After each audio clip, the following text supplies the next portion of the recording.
Okay, now we're on lecture 2, still talking about movement, and now we're going to talk about disease states per se. What the neuroscientist really cares about many times with disease states is disease states many times reveal important things about how things work normally. If we look at how things work when they break down, then we can better understand how the normal brain actually works and functions. The analogy might be Sigmund Freud, who looked at people who had mental health problems as a way of figuring out how the normal mind works. So the neuroscientist is interested in this, but there are a lot of other people who are interested in disorders as well. I use the example of Parkinson's because that's a good example where they've done a lot of research. My dad has Parkinson's disease, so I kind of watch him as he progresses with it. First, I want to make a comment about your postings for Parkinson's disease. I was very impressed with what you folks had to say. You did a very nice job of finding good information. The two main organizations that we like to work with, one is the National Institute of Neurological Disorders, that was pointed out. That's a good place to go where they're doing all the latest kind of things with these trials.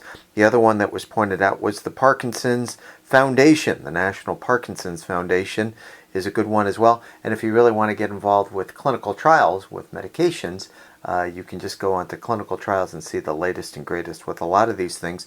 That also includes clinical trials with deep brain stimulation that we'll talk about a little bit later. So let's start off with basically the symptoms, if we can, of Parkinson's disease. We actually have a number of different symptoms that we look at. They were kind of alluded to on some of your postings, but 4 major ones. We have a resting tremor. So we see people with Parkinson's disease, mainly affecting the elderly, that they have a tremor while at rest. The other person I got to tell you about, a very famous actor from the 80s and 90s, Michael J. Fox, and his Fox Foundation has done a lot of great research on these things as well. He was in Back to the Future, if you remember that. Parkinson's disease symptoms. Resting tremor. Basically, you see people with kind of a pill roll tremor where they'll be flipping things with their hands even though there's nothing in there. Rigidity. They have an inability to have the muscles relax, and they look very rigid many times. Bradykinesia.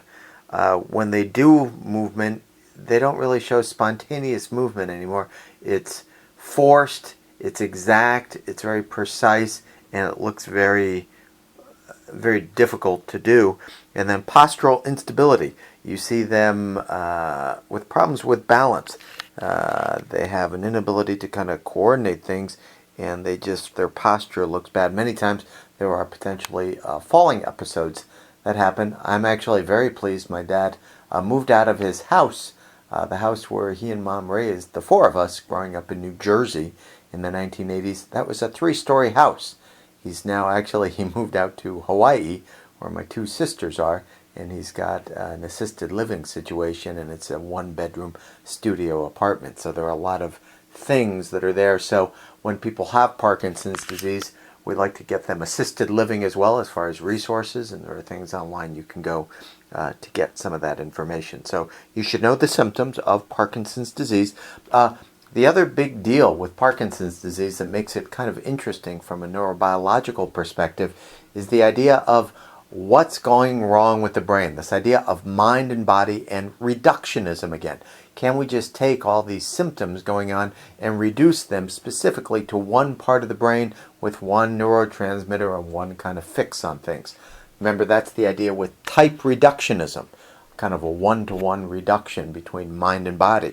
And for Parkinson's disease, that kind of reductionism has actually worked out pretty well, because the one area that we know is very much affected in Parkinson's disease is the nigrostriatal pathway in the substantia nigra area. The nigrostriatal pathway goes between the substantia nigra and the basal ganglia, another structure in the brain.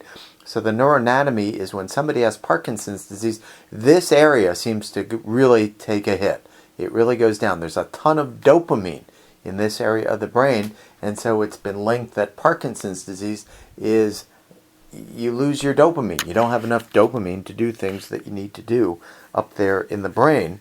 So it seems that in terms of the neurochemistry, we have a loss of dopamine and dopamine-containing neurons, and there isn't enough dopamine being synthesized going to the neurochemistry level. This leads to the very directive fix for things, which is obviously to give people with Parkinson's disease psychopharmacologically dopamine agonists.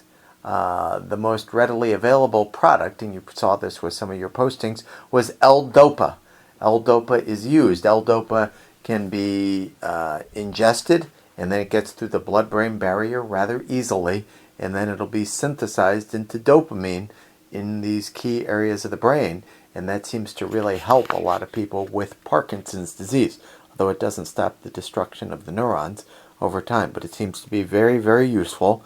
Dopamine agonists, and a lot of you found some good ones as you were doing your search. The other type of intervention that we talk about that's now being investigated is this idea of deep brain stimulation, and you guys actually found some really good details on this. My dad was actually looking into this, but he was not considered a good candidate for this. You found some good stuff. Basically, the idea of sending electrical impulses into the brain area, maybe into the substantia nigra. It actually starts, I think, in some of this in the thalamus per se, but the idea is if you can do this, you can actually help with a lot of the symptomatology with this deep brain stimulation. So what I'll ask you to do with this particular one is just know the details of Parkinson's disease, know the idea of the type reductionism, talk about the neuroanatomy and the nigrostriatal pathway and the dopamine-containing neurons with the neurochemistry, and then some of these psychopharmacological things, as well as the deep brain stimulation where they go in and they can actually stimulate electrically some of these areas and actually really help people with Parkinson's disease out. Obviously, it gets progressively worse over the years, but hopefully over time. Michael J. Fox has had it for a long time, and he's still doing reasonably okay, and they're still looking at things to do to fix the disorder. So hopefully that covers it. Thanks.